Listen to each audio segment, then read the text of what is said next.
കേരളം, കർണാടകം, തമിഴ്നാട്. അതാണ് നമ്മുടെ വനമേഖല.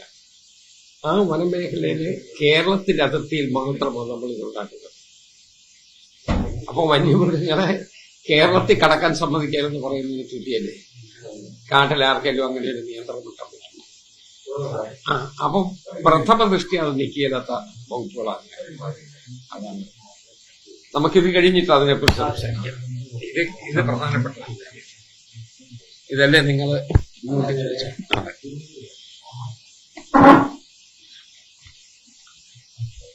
എല്ലാം റെഡിയാണോ? പാഠപുസ്തകമൊക്കെ അടുക്കി വെച്ചു.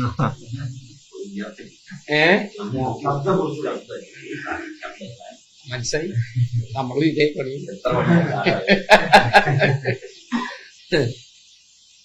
ഇത്രയുള്ളൂ. ഇത് കഴിഞ്ഞിട്ട് വനത്തെക്കുറിച്ചൊരു വാക്ക്.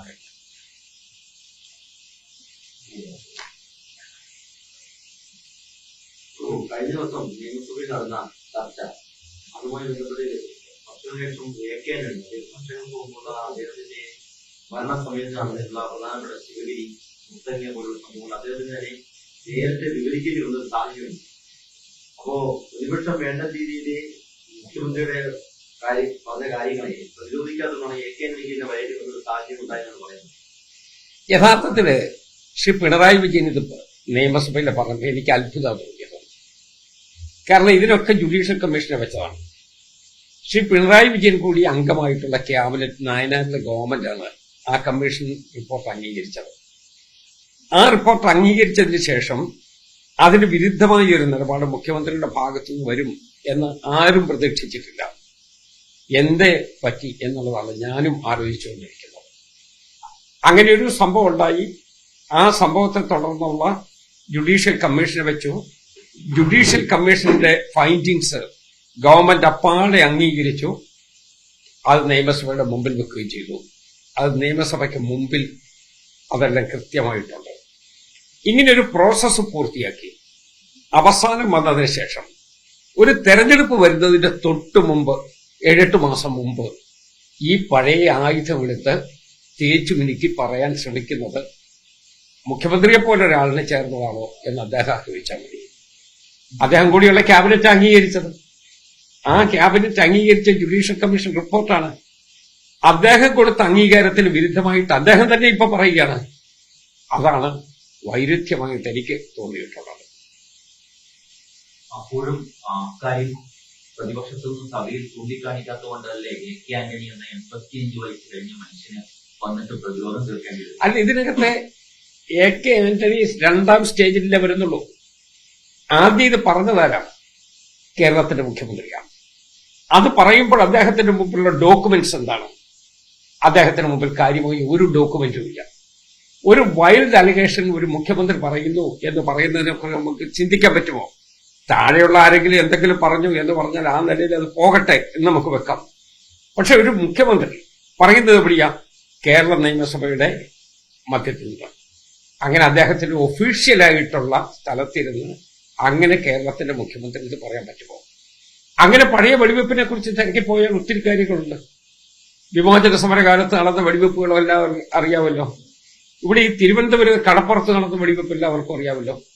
പാപ്പാമാളെ കൊന്ന വെടിവെപ്പ് നമുക്കറിയാമല്ലോ. അന്ന് മുഖ്യമന്ത്രിയായി പോയ വ്യക്തിയെക്കുറിച്ച് ഞങ്ങൾ ആരെങ്കിലും ഇപ്പോൾ ആക്ഷേപം പറയുന്നുണ്ടോ? ആ സാഹചര്യങ്ങൾ പോയി അരമുഖ നൂറ്റാണ്ട് കഴിഞ്ഞു. അത് കഴിഞ്ഞതിന് ശേഷം ഈ പഴയത് തപ്പിപ്പിടിച്ചുകൊണ്ട് വരുന്നു എന്ന് പറയുന്നതിന്റെ ഏറ്റവും പ്രധാനപ്പെട്ട കാര്യം പുതുതായിട്ട് ഇവർക്കൊന്നും പറയാനില്ല എന്നുള്ളതാണ്. ഒരക്ഷരം പറയാനില്ല എന്നുള്ളത് കൊണ്ടാണ്. അതുകൊണ്ടാണ് എല്ലാം തീർന്ന് കെട്ടി സർക്കാർ ഉദ്യോഗസ്ഥന്മാർ പോലും തിരിഞ്ഞു നോക്കാത്ത വിധത്തിൽ പൊടിയടിച്ച് കിടക്കുന്ന പഴയ ചില കാര്യങ്ങൾക്ക് പുതിയ ജീവൻ കൊടുക്കാൻ മുഖ്യമന്ത്രി നിയമസഭയുടെ തലം വിനിയോഗിച്ചത് തെറ്റായിപ്പോയി എന്നാണ് എന്റെ അഭിപ്രായം.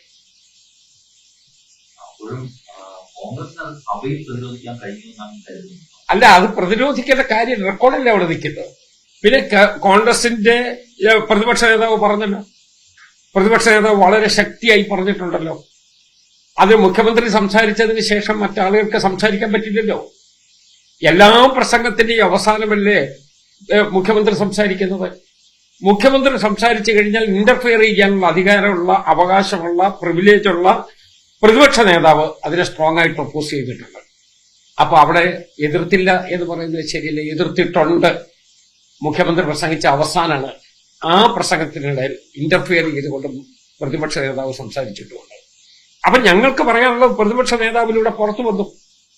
അതെല്ലാം വളരെ കൃത്യമായി പറഞ്ഞു. എന്റെ പോയിന്റ്, ഇതുപോലെ പഴകി തുരുമ്പിച്ച ഒരു സാധനം, പൊടി കെട്ടി ഇരിക്കുന്ന ഒരു ഫയല്, അതിന് തീർപ്പ് കൽപ്പിച്ച ഒരു റെക്കോർഡ്, അതെന്തിനാ മുഖ്യമന്ത്രി എടുത്തത്? അപ്പോ ഒരു തീരുമാനം ഫൈനാലിറ്റി ഇല്ലല്ലോ. ഏത് ഡിസിഷനും ഗവൺമെന്റ് പ്രോസസ് അനുസരിച്ച് ഒരു ഫൈനാലിറ്റി വരണ്ടേ? ഇതൊരു ഫൈനാലിറ്റി വന്ന കേസാണല്ലോ. പിന്നെ എന്തിനാ ഇത് കുത്തിപ്പൊക്കിയത്? ആരെ ഉന്നം വെച്ചാണ് ഇത് കുത്തിപ്പൊക്കിയത്? അതിന്റെ രാഷ്ട്രീയ ഉദ്ദേശം എന്താണ്?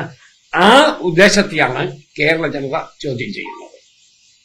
ഈ പ്രതിരോധിച്ചു എന്ന് പറയുമ്പോൾ പോലും ഒരു ദിവസം നിയമസഭയിൽ നടന്ന ശേഷം അടുത്ത ദിവസം, അതായത് ഇന്നലെ വൈകിട്ട് 5 മണി വരെ കാത്തിരിക്കേണ്ടി വന്നു മുഖ്യമന്ത്രിക്ക് ഇന്നലെ പ്രതികരിക്കാൻ. അതായത് ആ സമയത്ത് വലിയൊരു സമയമുണ്ട്. ആ സമയത്തിനുള്ളിൽ ഒന്നും ഈ പറയുന്ന വസ്തുതകൾ, ഡോക്യുമെന്റ്, പബ്ലിക് ഡൊമൈനിൽ അവൈലബിൾ ആയിട്ടുള്ള ഡോക്യുമെന്റ് അടക്കം മുന്നോട്ട് വെച്ചുകൊണ്ട് അങ്ങ് പറഞ്ഞ കാര്യങ്ങളൊക്കെ തന്നെ പ്രതിരോധിക്കാനുള്ള ഒരു അവസരം പ്രതിപക്ഷ നേതാക്കൾക്ക് ഉണ്ടായിരുന്നു. പക്ഷെ ആ രീതിയിലുള്ള പ്രതിരോധം പബ്ലിക് ഡൊമൈനിൽ വന്നിട്ടുള്ള ഡോക്യുമെന്റ്സ് ഇന്ന് പത്രത്തിൽ തന്നെയുണ്ടല്ലോ.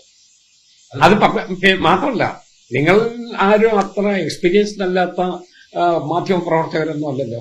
നിങ്ങളുടെ ഫിംഗർ ടിപ്പിൽ ഇതൊക്കെ കിട്ടുമല്ലോ. അപ്പൊ അതുകൊണ്ട് അത് ഞങ്ങൾ നിഷേധിച്ച് നടക്കണ്ട എന്ന് ആരെങ്കിലും കരുതിയിട്ടുണ്ടെങ്കിൽ ആ ഭാഗം. പക്ഷെ ഇവിടുത്തെ പ്രധാനപ്പെട്ട പോയിന്റ് എന്താ? മുഖ്യമന്ത്രി ഏറ്റവും അവസാനം സംസാരിക്കുന്നു. അതിനെ ചോദ്യം ചെയ്തുകൊണ്ട് പ്രതിപക്ഷ നേതാവ് നിയമസഭയിൽ ചോദ്യം ചോദിക്കുന്നു. അതെല്ലാം തീർന്നതാണ്. എന്റെ ചോദ്യം അതല്ല. എന്റെ ചോദ്യം എത്ര വർഷം മുമ്പുള്ളതാണ്? കേരള മുഖ്യമന്ത്രിയായി ശ്രീ A.K. ആന്റണി 95-ലെ ഈ സംഭവം നടന്നു. 30 കൊല്ലം കഴിഞ്ഞില്ലേ? 30 വർഷം കഴിഞ്ഞില്ലേ? 30 വർഷത്തിന് ശേഷം എന്തുകൊണ്ടാണ് ഇവിടെ നമ്മുടെ മുഖ്യമന്ത്രിയെ പോലെയുള്ള ഒരാള് ഇത് പൊക്കിയെടുത്തുകൊണ്ട് വരാൻ ശ്രമിച്ചത്?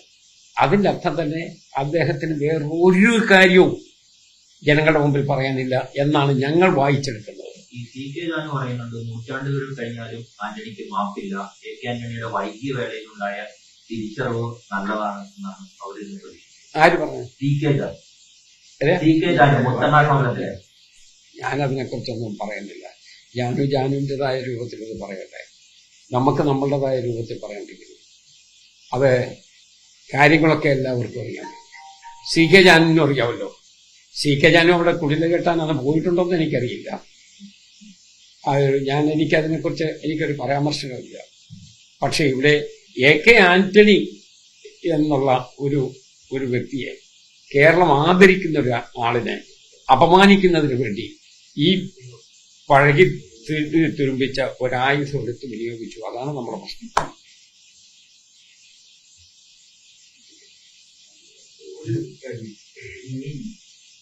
മാധ്യമ കൈകാര്യം ചെയ്യുന്ന ഈ മുത്തങ്ങ സംബന്ധിച്ചുള്ള TV റിപ്പോർട്ട് സർക്കാരിന് മുമ്പിലേക്ക് വന്ന റിപ്പോർട്ടാണ്.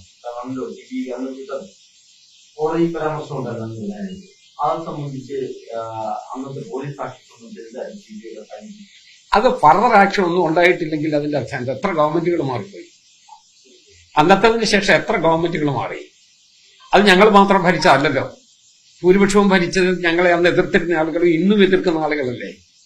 ഈ അവസാനത്തെ ഈ 30 കൊല്ലം കഴിഞ്ഞ് A.K. ആന്റണിയിലെ കേരള രാഷ്ട്രീയത്തിൽ ഉണ്ടായിരുന്ന, ശക്തനായി നിന്ന ആ കാലത്തെ ഒരു കാര്യം എടുത്തുകൊണ്ടിരുന്ന് ഇപ്പോഴടിക്കാൻ ശ്രമിക്കുന്ന ആളുകൾ എന്താ ഇതൊന്നും വിട്ടുപോയത്? അപ്പൊ ഞങ്ങളതൊക്കെ വെറും രാഷ്ട്രീയ ആയുധമായിട്ട് തെരഞ്ഞെടുപ്പിന് മുമ്പ് വിനിയോഗിക്കുന്ന ചീളു പ്രയോഗമായിട്ട് എനിക്കത് തോന്നിയിട്ടുണ്ട്.